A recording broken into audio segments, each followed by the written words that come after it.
court-martial testimony, but his reputation had been good. He was Bill Green, William Hammond Green, of New London, Connecticut, flying a one-man jet fighter, well aware of the strictest orders not to attack until the target had moved at least 10 miles east of Sandy Hook. He said he certainly had no previous intention to violate orders. It was something that just happened in his mind, a sort of mental sneeze.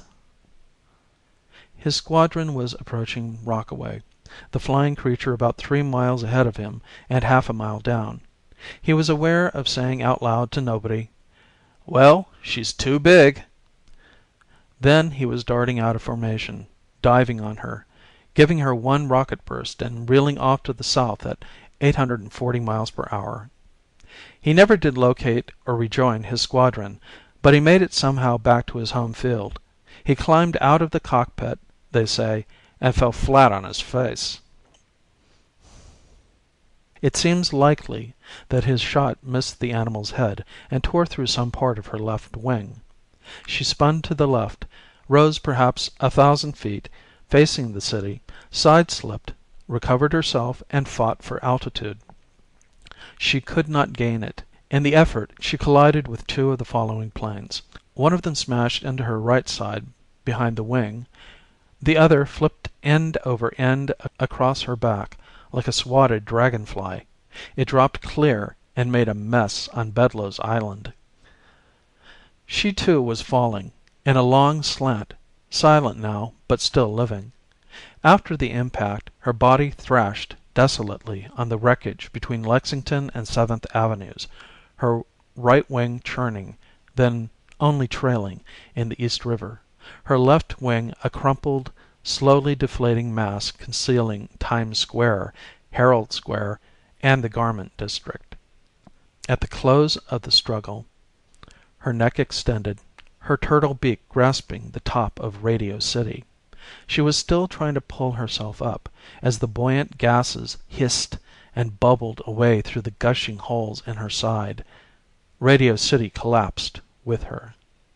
For a long while after the roar of descending rubble and her own roaring had ceased, there was no human noise except a melancholy thunder of the planes. The apology came early next morning. The spaceship was observed to descend to the outer limits of atmosphere very briefly. A capsule was released, with a parachute timed to open at 40,000 feet and come down quite neatly in Scarsdale. Parachute, capsule, and timing device were of good workmanship.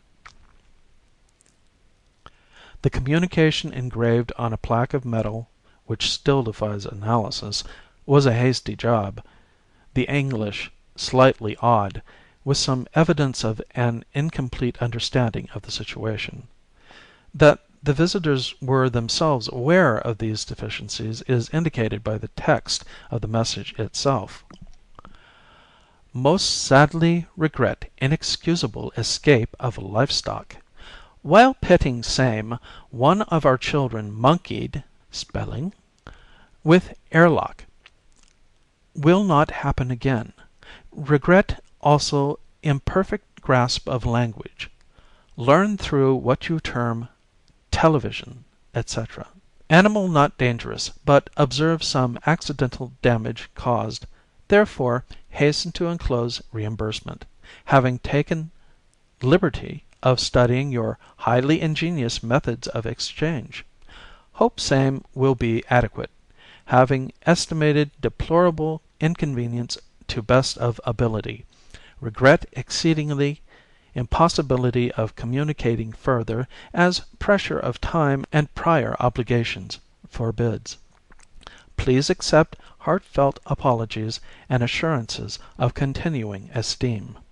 The reimbursement was, in fact, properly enclosed with the plaque, and may be seen by the public in the rotunda of the Restoration of Radio City.